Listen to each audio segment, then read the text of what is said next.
Tisztelt Országgyűlés, soron következik a miniszterelnök megválasztása. Az alaptörvény első cikk második bekezdésének F pontja és a 16-os cikk 3-as bekezdése alapján dr. Súlyog Tamás köztársasági elnök Magyar Pétert javasolta miniszterelnöknek. Az erről szóló javaslatot S/12 számon az informatikai hálózaton megismerhetik. Tisztelt Országgyűlés, az alaptörvény 16. cikk 4. bekezdése alapján a miniszterelnök megválasztásához az országgyűlési képviselők több mint felének szavazata szükséges. A miniszterelnök a megválasztásával hivatalba lép. Kérdezem a tisztelt Országgyűlést, megválasztja-e Magyar Pétert Magyarország miniszterelnökének? Kérem, szavazzanak most!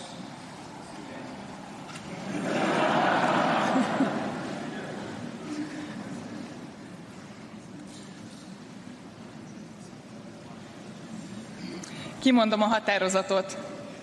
Az Országgyűlés 140 igen szavazattal, 54 nem ellenében és 1 tartózkodással Magyar Pétert Magyarország miniszterelnökének megválasztotta.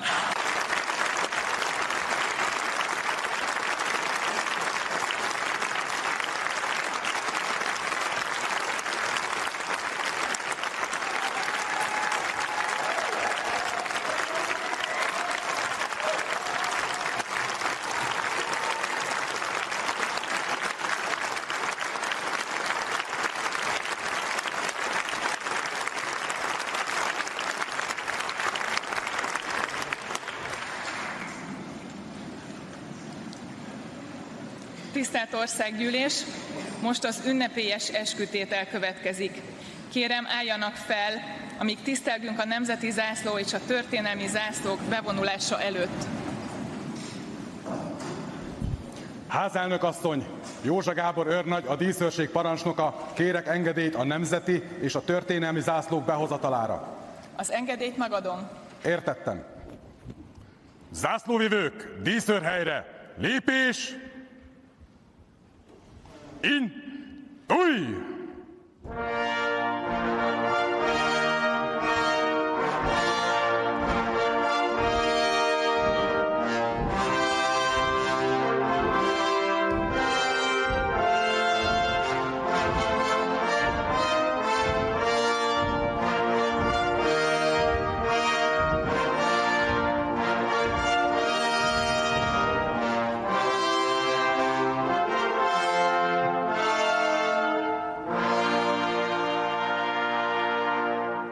Zászlóvivők, jobbra, balra, át! Dísz, állás! Felkérem Magyar Péter miniszterelnök urat, hogy az ülésterem közepén tegye le esküjét.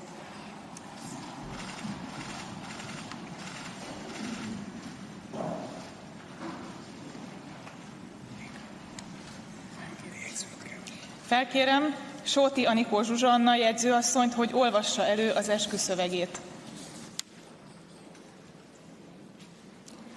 Én, Magyar Péter, fogadom, hogy Magyarországhoz és annak alaptörvényéhez hű leszek,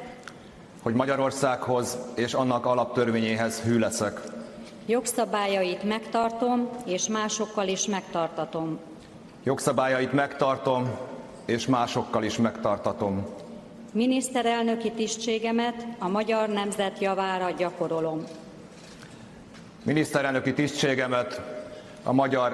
javára gyakorolom. Isten engem úgy segéljen. Tisztelt Országgyűlés, most felkérem Balogh Mihály képviselő urat, hogy aláírásra készítse elő az esküokmányokat, Magyar Péter miniszterelnök urat pedig megkérem, hogy kézjegyével lássa el azokat.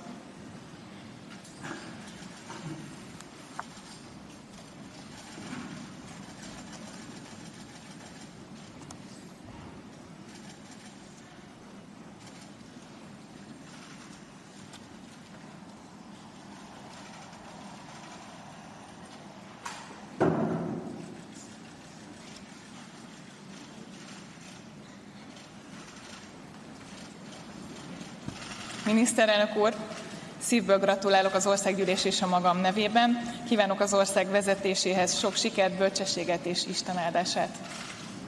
Tisztelt képviselőtársaim, tájékoztatom Önöket, hogy miniszterelnök úr az ülésterem közepén fogadja a gratulációkat, elsőként dr. Súlyog Tamás köztársasági elnök úrtól.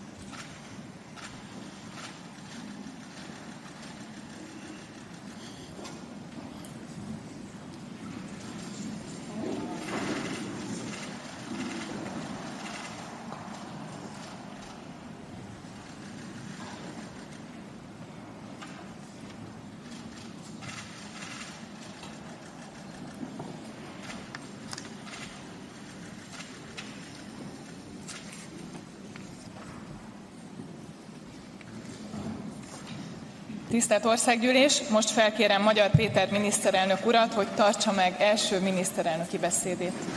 Tisztelt honfitársaim, magyarok, határon innen is túl, tisztelt vendégeink, tisztelt képviselőtársaim! Ünnepi pillanatban megrendülten állok Önök előtt.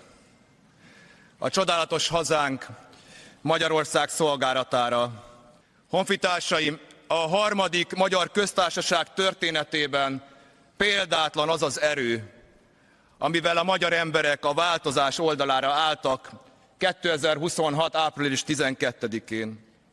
Példátlan volt az országgyűlési választáson résztvevők száma, ahogyan a 3.385.000 rendszerváltó szavazat is az volt.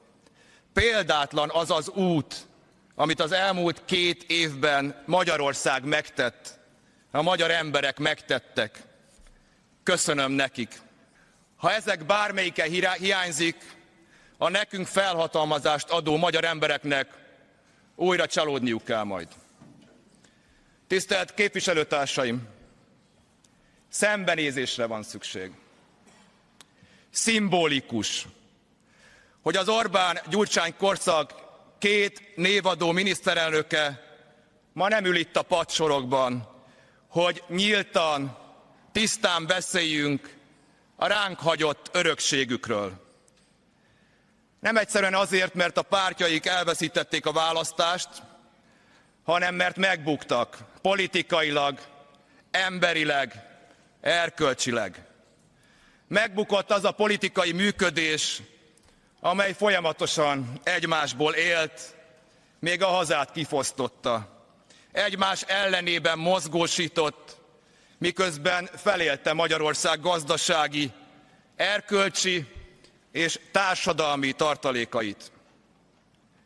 22 évvel azután, hogy Magyarország újkori történetének legnagyobb lehetőségét kapta az uniós csatlakozással, szeretett hazánk mára felperzselt föld lett. Kifosztották, szétrabolták, elárulták, megvezették. És amikor mindezért vállalni kellene a felelősséget, saját politikai közösségük és az ország felé elsonfordálnak, lemondanak, visszavonulnak, mossák kezeiket. Az, hogy nem ülnek ma itt, pontos látlelete ennek a politikai kultúrának, amely évtizedeken keresztül uralta ezt az országot, a felelősség elhárításának, az önvizsgálat teljes hiányának és a következmények nélküli hatalomgyakorlásnak.